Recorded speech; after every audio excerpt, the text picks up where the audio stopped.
Welcome, everyone, to the Engineered Life podcast powered by Kahua. This is a show that is focused on reshaping the future of construction without all the buzzwords.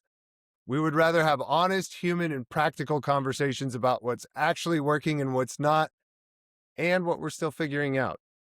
So, in each episode, we sit down with someone who has a unique superpower that they're using to make the industry better. And today, I am pumped because this is one of my good buddies, Tom Polen of Deltek. And Tom, what's so cool about Tom is we met a few years ago through a mutual friend who thought we had similar styles. And I tell you, the first time I saw Tom present, I was mesmerized. This guy is incredible. He's great to see speak live. He's great to talk to just in a conversation. And so I'm so excited to have you here today. Welcome, Tom.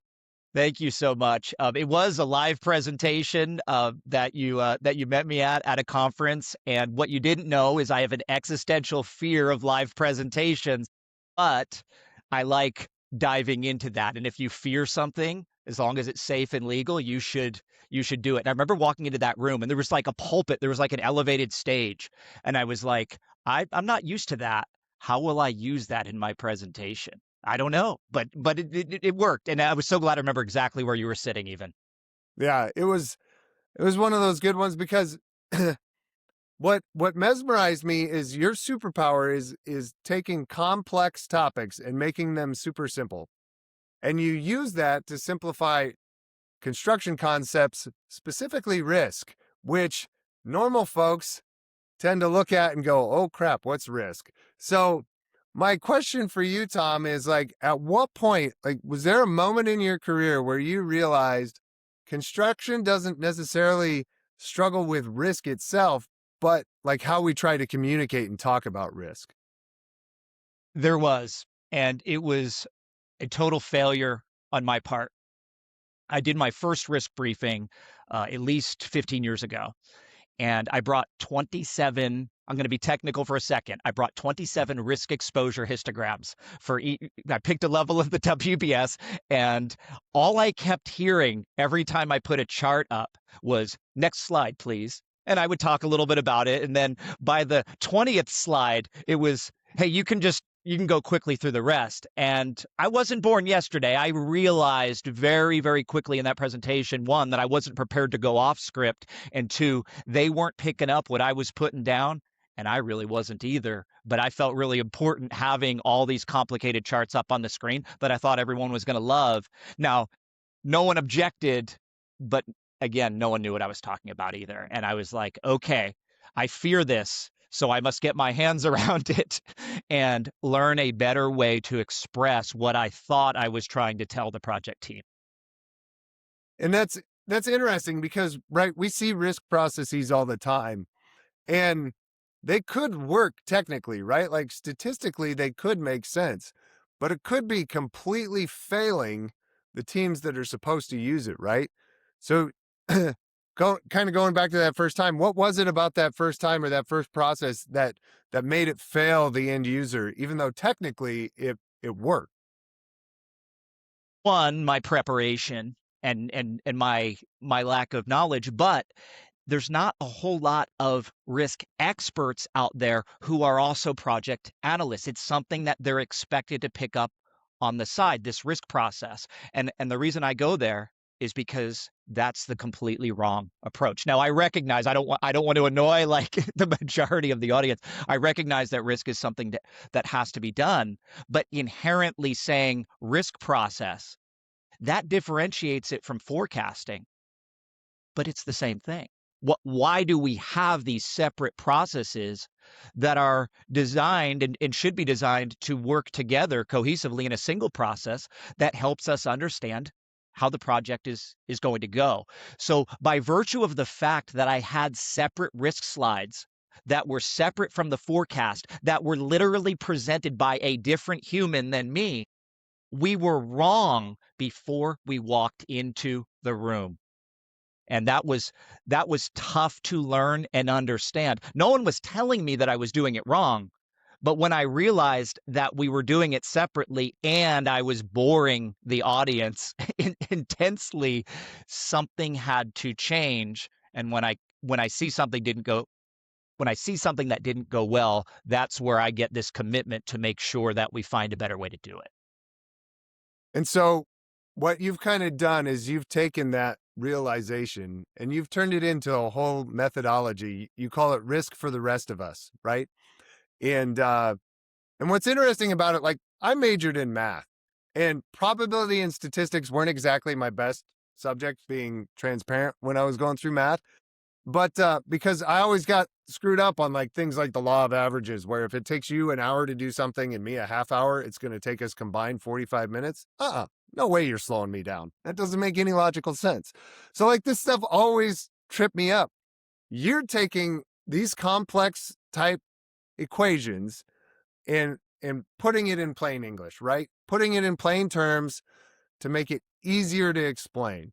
What do you think it is that makes it easier for you to explain risk better than most people in construction? Well, yeah, that's a good question. I don't have any special gift or anything like that, but what I've learned and what those executives that I was presenting my first risk assessment to, what they could have used is simplicity. And I think that's universal. If you can put something into human terms that people can understand, hey, instead of putting up 27 slides, put up 0 slides and say, hey, I've done my detailed analysis, I've done the forecasting, I pulled the engineers into various, virtual and real rooms. Here's 3 things that are going to come to bite us if we don't fix them right now. I can almost guarantee heads that were down on their phones or paperwork or something pop up. Well, wait, what are those 3 things? It's almost like, you know, you're creating some suspense. There's a little showmanship to this. Instead of saying, hey, I made 27 charts about risk. No, hey, here's 3 things that if we don't watch out for them right now and take mitigation steps or preventative actions, this project will be late. There's no program manager that I've ever met who's going to say, I'm not interested in hearing that information. Will they agree with the information? Not necessarily. Will they think there's other risks instead of the things that I talked about? Quite possibly. And I want to hear what those are to make sure that the analysis was spot on. And, risk for the rest of us, I don't know where it kind of, I guess, popped into my head one day. It was like, okay, there's the people who are scientists, there's the statisticians, there's the math majors, there's the insurance companies that have to think about risk. That's their whole business model. Well, what about the rest of us who have to forecast execution of a project that's either something brand new or something that's been done time and time again, and establish some level of confidence that, we, the owner, or we, the contractor, can actually get this thing done? And what I like to when I try to get executive buy-in on the surface simplistic process, there's always software and technicals behind the scenes. I say the following, and I love saying this because it kind of makes people smile.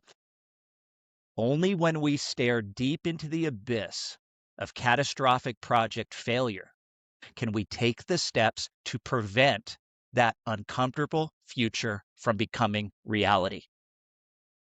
And That's the deep. re I don't know where I get this stuff, but I usually have some kind of meme on the PowerPoint, like that meme with Elmo with like flames behind him, something like that, to say, listen, talking about risk should feel inconvenient. It should be difficult. It should be frustrating.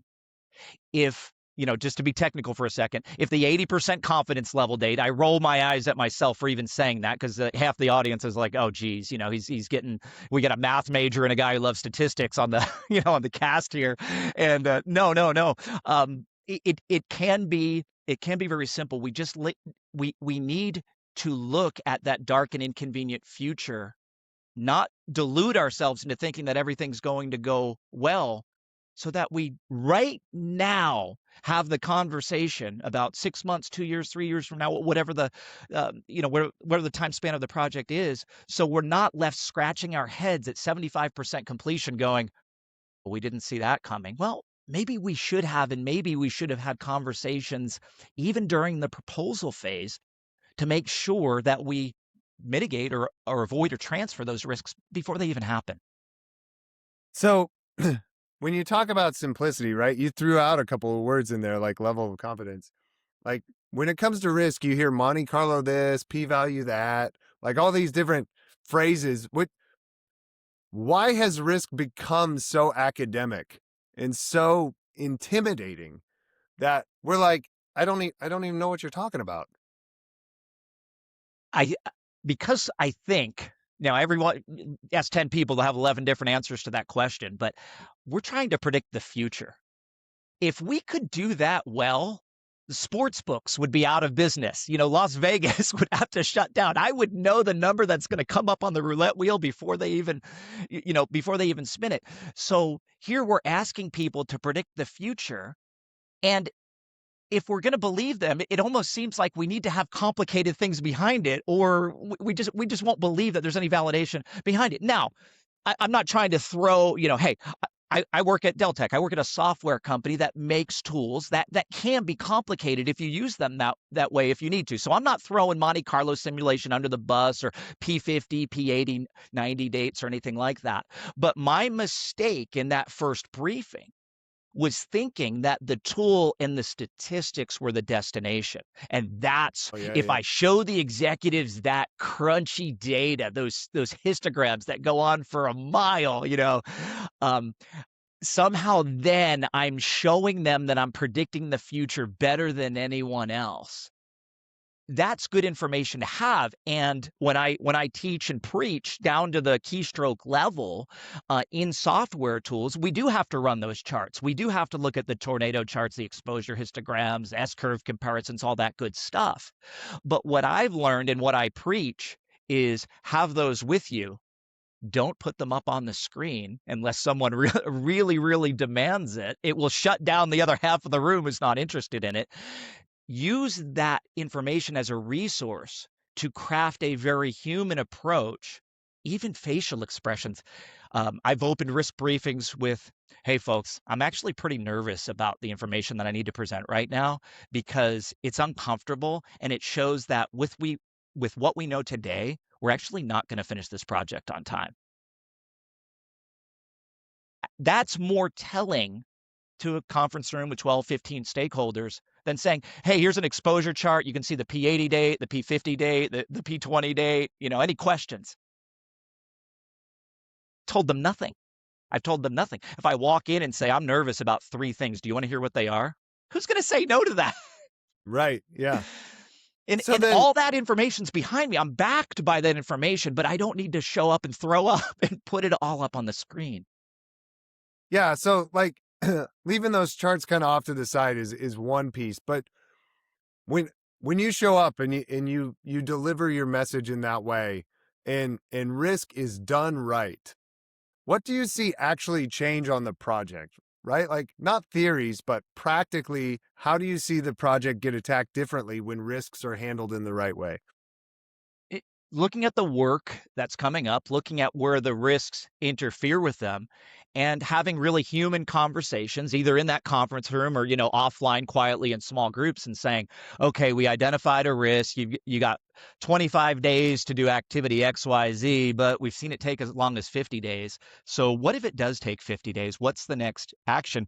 And the social dynamic, which I'm very into with this stuff, if that's not telling already, the social dynamic is if I'm standing up in front of the real or virtual room, all of a sudden the issues start getting worked, and sometimes I even have to shut that conversation down and say, guys, I just wanted to give you the potential bad news right now. Let's work. Let's do the rest of the briefing, and then let's work those issues later. But if I see the team getting momentum and solving, I I've stood up in the room off to the side of the projector screen for 45 minutes saying nothing but smiling, going, oh my gosh, we're working mitigation steps right now.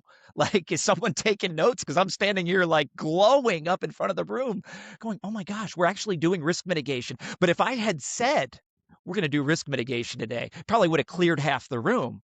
But I bring up the issues of the day, which map very closely to those statistical charts and reports. And then if they're going to mitigate in real time, I'm not going to shut that down. We're taking the steps today to assure that that inconvenient future doesn't happen. And that's yeah, that's a perfect way to just change the narrative and change the delivery by a tiny tweak. And in doing so, you change the entire mentality of the room. And for those of you listening, like just that little tweak in a meeting, changing from, hey, we're gonna do risk analysis or we're gonna do risk mitigation today to, hey, here are the things that worry me. How can we solve this? Like it's the same question, but delivered in a way that's more engaging. So one of the things that I find interesting, like we've got a big mix of audience on this, and you mentioned that you're, meeting with the engineers, having virtual meetings with the engineers and doing all this risk assessment. What about the guys in the field? Like if I'm a superintendent listening to this right now and saying risk is not my job, what am I missing? You can see me, I'm hyperventilating just by hearing you say that, even though this isn't a real life situation. I'm going to stare deeply into the camera right now. If you are responsible for project execution, you are therefore responsible for the threats that may interfere with that execution. If you don't feel that way, hey, that's fine. The world will keep rotating, in the direction that it rotates. But if I'm your customer, I, and you own execution of what I am spending on, I expect that you've built your own radar to see into the future. I don't expect you to get everything right all the time. I mean, that's some utopia that we don't live in. But if you are not proactively addressing risk without me asking you, you are therefore not proactively addressing on time, on cost, on scope project execution. I see them as absolutely no different. If you say we could have executed on time, but I'm listening very carefully and I'm evaluating as whether or not I believe you should have seen that coming. And if I don't believe that you saw that, if I believe that you should have seen that coming and you did not, I will have to have some difficult internal conversations when we need to make a vendor selection for the next job. And therefore, not addressing risk proactively can, I'm not saying, this is how every project works, but the risk of not addressing risk can be existential to the future of a company after repeated failures to address risk. Who's going to put up over the long term with delayed implementation, over cost, and maybe it doesn't even quite meet the scope of the job? Right. Nobody's got time for So that. so when you go out there and you try to simplify this stuff for people, right? Where do you get the most pushback? Is it from the field or is it from engineers? Like, because you've shared this message from stage a number of times. You've done a number of these assessments over the years as both a consultant, a provider of technology, like in many different roles. Where do people come back at you the most and say, you're oversimplifying this or you're doing it wrong? So I haven't gotten much pushback on the simplified approach. In fact, that's gotten me indoors that maybe I wouldn't have gotten in otherwise. But the general pushback is, hey, we don't have time for risk. That's an expensive process. We don't have the Yeah, software yeah. for it. We don't have the people for it. And I'm gonna try to match the energy and tone of the room, or real or virtual, that I'm in when they say that, and say, okay, it sounds like you don't really have time for forecasting then and reliable project execution. Now, could a statement like that get me in trouble with, some very highly compensated executives who decided that they're not going to do it? Well, I try my best, and I try to show them an approach that says this isn't something that everybody has to go away for a year to learn.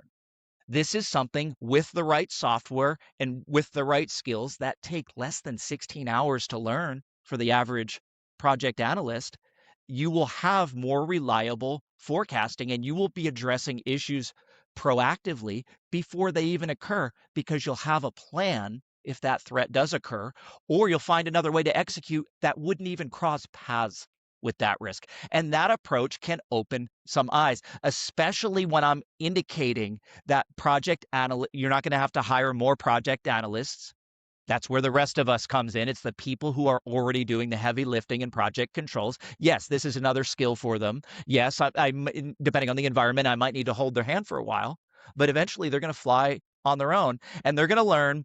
If you think of the old cowboy movies, those double doors that they always had in the saloon, And it's like a movie trope. Someone busts through the doors, they're swinging behind them. You have about 3 seconds to get the attention. The piano player stops, happens in like every old movie. Yep. You have about 3 seconds to say, the risk picture looks pretty good except for two items. Do you want to hear what they are? Like as I alluded to before. Again, as I was putting the charts up, I wasn't doing that. So it's been a fairly easy sell to executive level down to working level to say, what if we could do a risk briefing in about 5 minutes with no charts? Hey, Tom, interesting. Can you tell me a little more about that? What's your approach? Are you doing Monte Carlo and all the things that we know we have to do? Absolutely. But those things don't need to infect the briefing. Right. Yep. Don't need the charts all the time. So you mentioned leadership and how it's become a pretty easy sell. Leadership often will say, yes, we need this. But sometimes once they realize the effort behind it or what it takes, it'll be one of the first things cut. What is one thing you see leadership always say, yes, I want that, and then automatically see it get cut a Well, week later? what's the cost of poor execution? What's the cost in reputation, in money, in claims, and all those great things that we don't want to deal with? And hey, if a company, if that's part of their business model, doing those, having realized risk, then fine.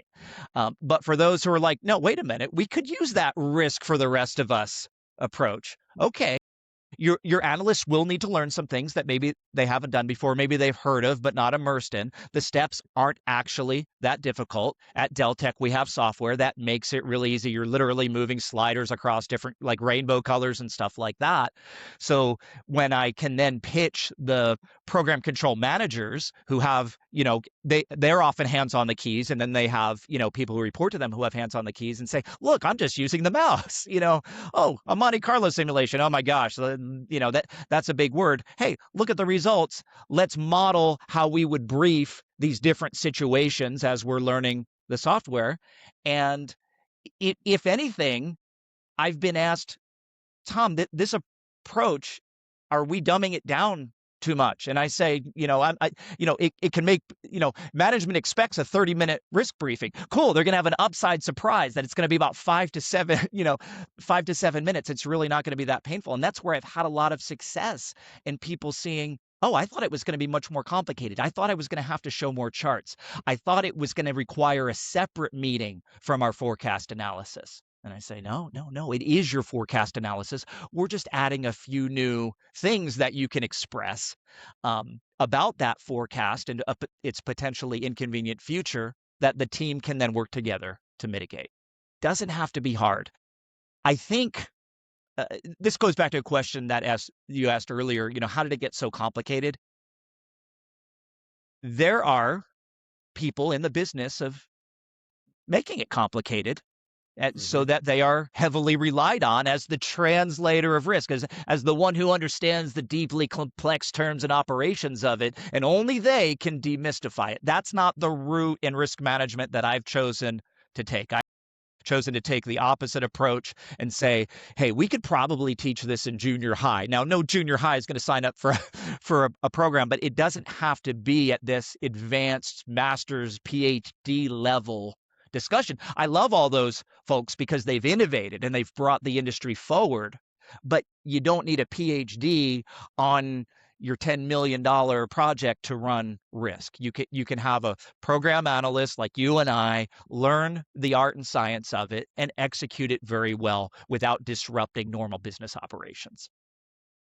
So when you go around and you pitch this risk for the rest of us message, right? Like you've been very adamant about getting that word out lately.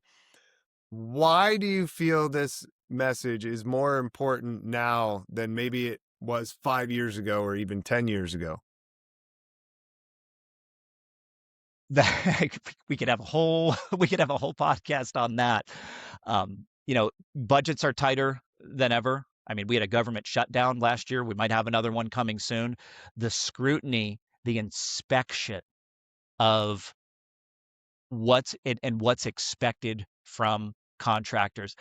I feel what I've seen, and this is my individual experience. You may have seen differently. I feel there's a little less grace out there than there was 10, 15 years ago. For sure. Yeah. When I started in the 90s, you were expected to miss your forecast. The Primavera schedule or whatever tool you were using was sort of off to the side. It wasn't highly integrated. I was aghast as a fresh out in the 90s saying, how come we're not relying on this? What else would we do?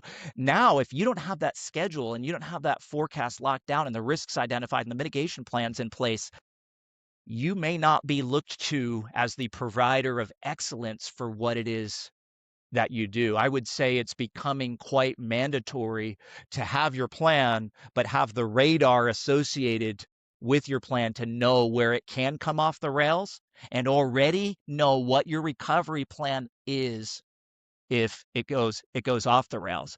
We used to have systems of record. Schedule was a system of record, the accounting was a system of record. Now with AI integration, the bar is higher and we're expected to have systems of intelligence and systems of reason that are right alongside with us. So, in certain industries right now, AI is so big, and that ties right into risk. I'm not trying to go too far off, Right. off risk management here because it's becoming very much integrated. If if I heard a vendor say, yeah, we don't think AI is quite ready yet, we don't really go there, we're the anti-AI, I'm like, well, wait a minute. Then who's watching your back?